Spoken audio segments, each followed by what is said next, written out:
Bem-vindos, queridos amigos, ao novo canal História Viva, cenário Segunda Guerra Mundial. Dê o seu like, inscreva-se em nosso canal, ative o sininho e as notificações. Compartilhe com seus amigos para que todos possam ver o nosso conteúdo. Precisamos da sua ajuda para o crescimento do canal. Se você deseja comprar os livros que eu utilizo para o estudo da Segunda Guerra Mundial, vou deixar os links nas descrições dos vídeos. Para quem deseja iniciar os seus estudos da Segunda Guerra Mundial, também vou deixar links dos livros recomendados na descrição dos vídeos. Invista no seu conhecimento e aprendizado. Agora vamos para a vinheta.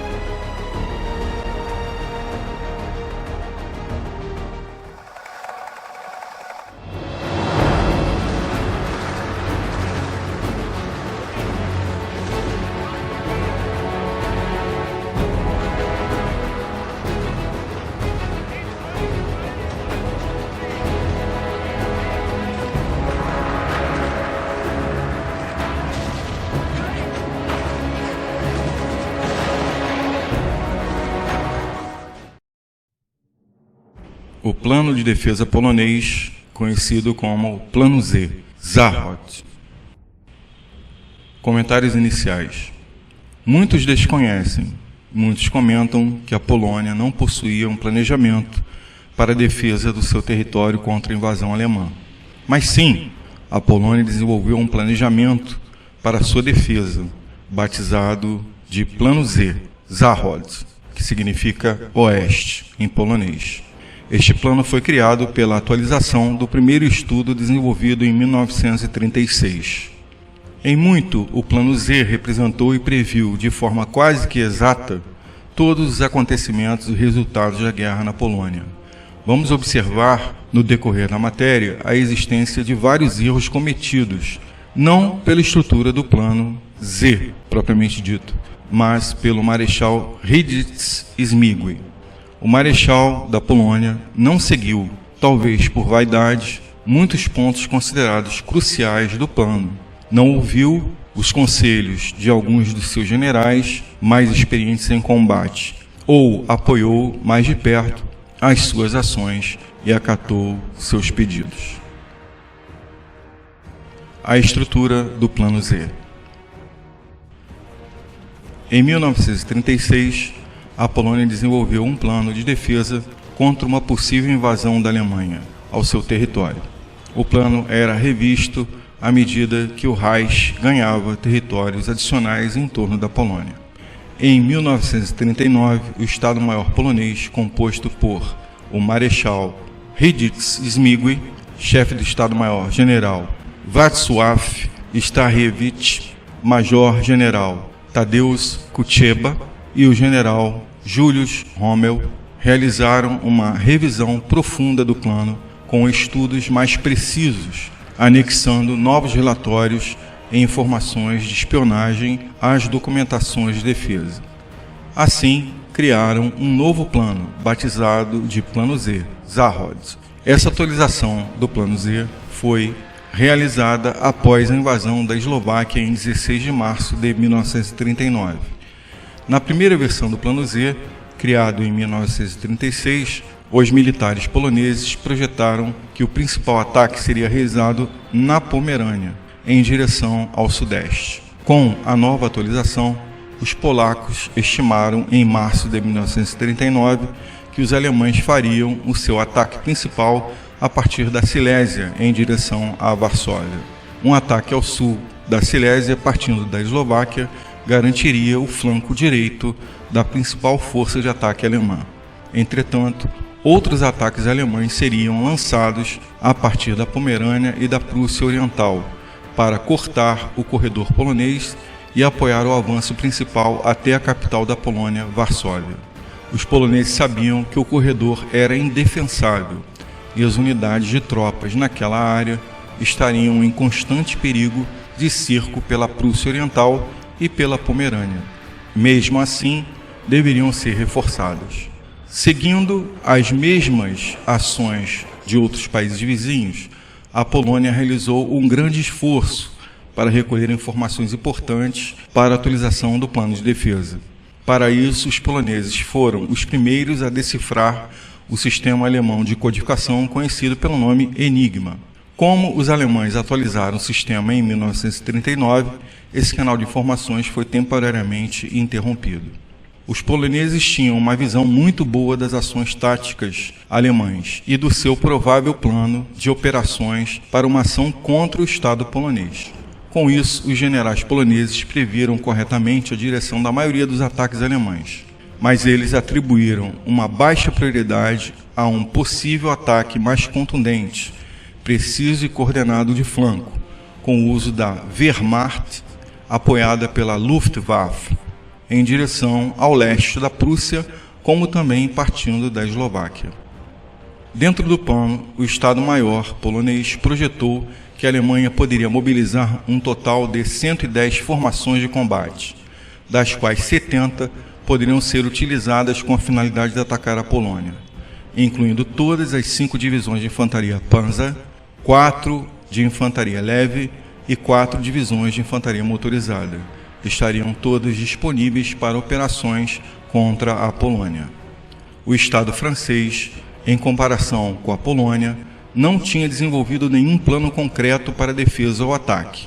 Em março de 1939, a França, com Édouard Daladier, recua em suas possíveis ações ofensivas para ações de ponderação, não informando o Estado polonês da decisão e alteração na postura de tratamento com a Alemanha.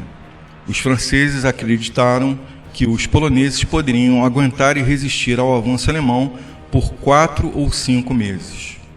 Esse tempo seria necessário para a França desenvolver um planejamento mais efetivo e adequado de ações contra a Alemanha, como também a grande mobilização de tropas. Para os poloneses existia uma esperança de reforço, de auxílio em caso de invasão. Acreditavam que os franceses fariam um ataque imediato ao oeste assim que a Polônia fosse atacada. Os poloneses estudaram 2 grandes opções estratégicas para a defesa do Estado. A primeira foi promovida pelo general francês Maxime Weygand, que orientou a estratégia com base das antigas linhas de fortificação russas ao longo dos rios Varta, Nareu, Vístula e San. Essa linha se ajustava muito bem à doutrina polonesa, sendo ideal para a utilização das 30 divisões mobilizadas para a defesa. As tropas polonesas utilizariam como estudo de defesa as formações fluviais naturais dos rios, as defesas antigas criadas antes da Segunda Guerra Mundial, com o reforço da criação de novas defesas. Os poloneses, com essas ações, desenvolveram uma resistência mais efetiva e robusta contra os alemães. Para que essa defesa fosse possível, o exército polonês deveria estar plenamente mobilizado em sua totalidade para ocupar essas posições. Se assim não fosse, perderia sua capacidade de resistência, ocasionando a abertura de brechas em suas defesas. A olhos vistos, o real problema do exército polonês era, na verdade, a postura e a política, como também as decisões e ações do seu comandante em chefe de Estado, a falta de um posicionamento mais forte para a mobilização completa do exército. As defesas polonesas não deveriam se deslocar muito para leste, pois os alemães poderiam limitar os seus ataques ao corredor da Pomerânia, conhecido como corredor polonês, repetindo o mesmo processo de invasão dos Sudetos e da Tchecoslováquia, sem qualquer oposição, dando a impressão que a Polônia estava pouco disposta a lutar pelos seus territórios, pela sua defesa. Esse fato poderia debilitar uma ação e uma tomada de decisão mais direta do envolvimento conjunto da França e da Inglaterra contra a Alemanha. O segundo planejamento de defesa colocava as tropas polonesas muito à frente da linha dos rios, mais próximos da fronteira ocidental, gerando um embate direto contra as forças alemãs invasoras. O governo polonês calculou para tal que a mobilização total e completa do exército levaria de 12 a 15 dias. Esse prazo foi calculado de forma errônea pelo governo polonês. Essa ação iniciaria a operação para cobrir as fronteiras ocidentais, como também os centros populacionais maiores. Essas eram as duas formas de defesa descritas no Plano Z, também levando em consideração a diversidade étnica da própria identidade polonesa, onde 60% da população era realmente polonesa e o restante, em sua maioria, era composta por ucranianos, bielorrussos e comunidades judaicas. Os ucranianos e bielorrussos estavam incomodados com o jugo do governo polonês, aplaudindo os russos, e as comunidades judaicas temendo os alemães. Com uma robusta defesa das tropas na região ocidental da Polônia, obrigaria a França e a Inglaterra a cumprirem a sua promessa, declarando guerra à Alemanha. O único e simples objetivo polonês era sustentar e prolongar ao máximo possível a resistência contra os ataques alemães. A esperança dos poloneses era uma só: ganhar tempo para a mobilização da Inglaterra e da França com a finalidade de atacar a Alemanha pelo oeste. Muitos pensam que as defesas polonesas consistiam em uma estrutura linear e estática das tropas, mas na verdade não. O objetivo principal era sustentar o combate o máximo possível, realizando uma série de recuos estratégicos em defesa das cidades ocidentais, na tentativa de prolongar a guerra, evitando assim as batalhas decisivas para ganhar tempo. O governo polonês se posicionou contra qualquer tipo de rendição sem luta, pois seria uma repetição do que ocorreu na Tchecoslováquia, que se transformou em um estado fantoche dos nazistas. O comando polonês chegou à conclusão que a opção de defesa baseada nos rios era mais viável e válida para o controle e manutenção das linhas e envio dos reforços. Mas o marechal da Polônia, Edward Hitz-Zmigły, optou pelas defesas mais próximas à fronteira polonesa, além das linhas dos rios, para a proteção das fábricas e centros populacionais mais próximos à fronteira. Com isso, o marechal da Polônia utilizou a estratégia de um confronto direto, sem os reforços necessários para a sustentação das posições, sem as linhas de comunicação em funcionamento pleno, e, em alguns locais defendidos, ocorreu a existência de bolsões, enfraquecendo a linha de resistência de vários batalhões, sem a possibilidade de recebimento dos reforços. O marechal da Polônia, Edward Hitz-Zmigły, não conseguia solucionar por completo os problemas políticos e estratégicos do país e misturava com frequência as ambições políticas com as militares. Os problemas do Plano Z. O Plano Z possuía vários problemas, como exemplo, a disposição das unidades mais próximas à fronteira. Obrigava as divisões de infantaria a cobrir setores mais afastados, criando bolsões impossíveis de serem defendidos, indo contra as doutrinas e táticas polonesas. Era necessário realizar alguns ajustes nas disposições das tropas, criação das linhas de ligação e logística. Embora o exército polonês desejasse travar uma guerra de movimento, eram incapazes pela baixa mecanização das suas unidades. O Plano Z previa para as defesas na fronteira um combate com base em deslocamentos rápidos das forças polonesas, mas essa falta de mecanização e reforços impedia tal ação. Com isso, as divisões avançadas deveriam resistir e recuar, reduzindo a velocidade de avanço alemão. Caso não conseguissem, seriam destruídas pelas forças inimigas. Tudo indicava, no Plano Z, que as linhas de resistência polonesas, próximas à fronteira, com a pressão dos ataques, poderia ser rompida de forma rápida pelas unidades móveis alemãs. O plano como um todo subestimava a capacidade de reação efetiva e mobilidade de ataque das tropas alemãs, como também o ritmo dos combates. Não conseguia prever, com mais precisão, o real impacto das tropas mecanizadas da Wehrmacht e os ataques aéreos de apoio realizados pela Luftwaffe.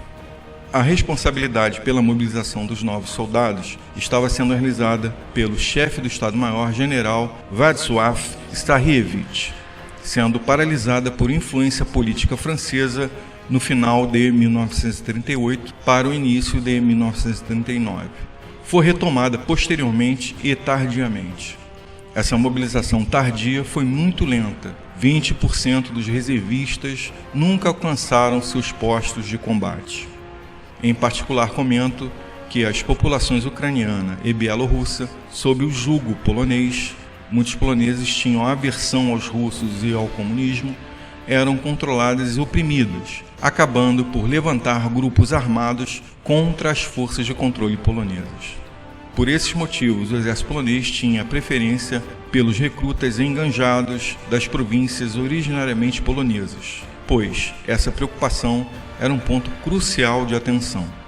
O chefe do Estado-Maior, Władysław Isariewicz, não conseguiu terminar a tempo para o Plano Z a estrutura das linhas de ligação, a estratégia de suporte logístico e reforço com novas unidades deslocadas para as linhas de combate polonesas, pela grande distância, posicionadas na fronteira a oeste.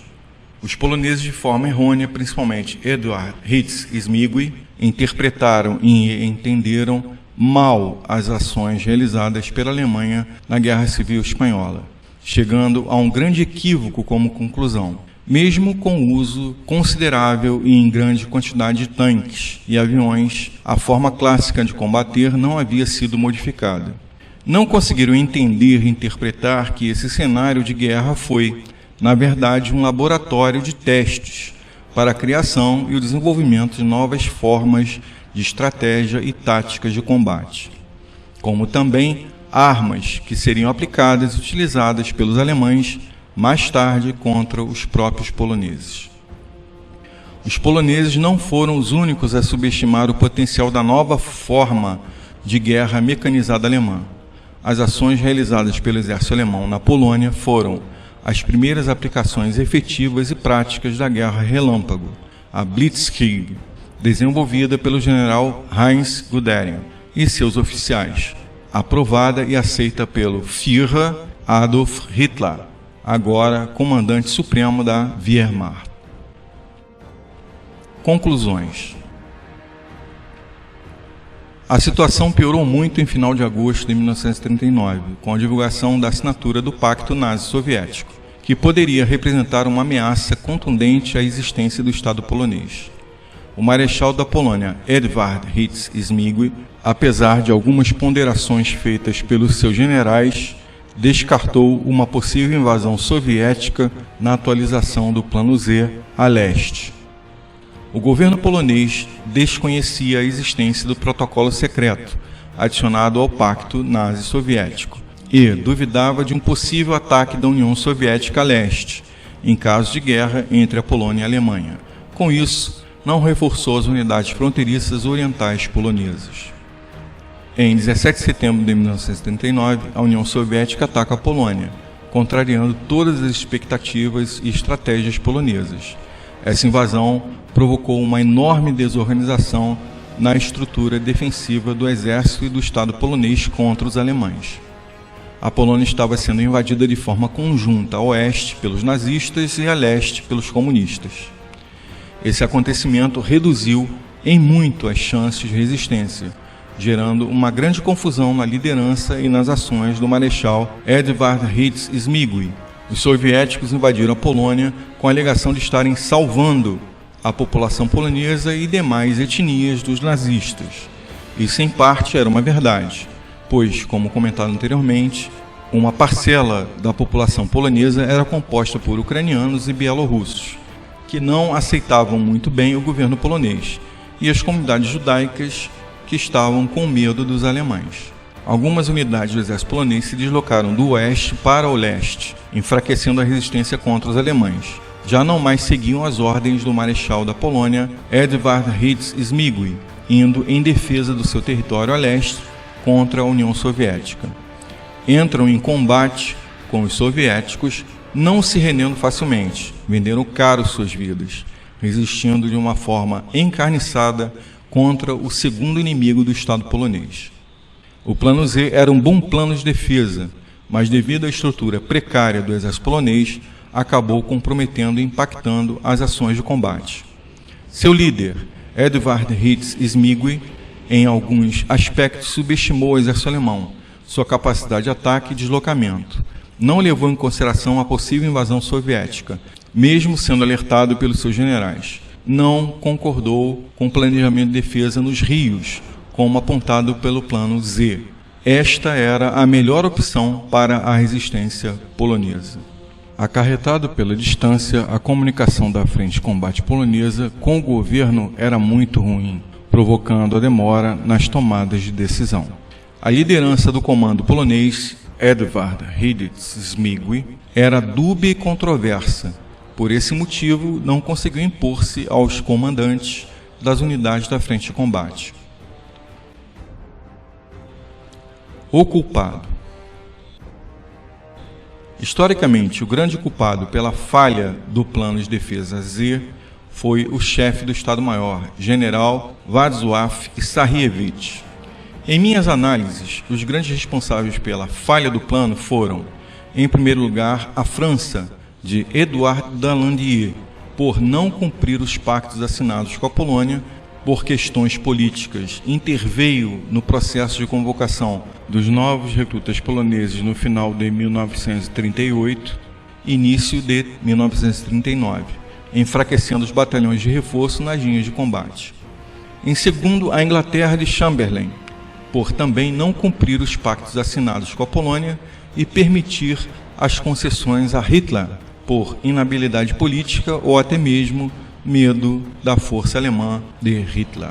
Em terceiro, o líder marechal da Polônia, Edward Hiddes-Zmigły, pela falta de coordenação, escolha da estratégia e táticas erradas para a defesa, falta de clareza e força na tomada de decisões cruciais, em momentos críticos para o Estado polonês.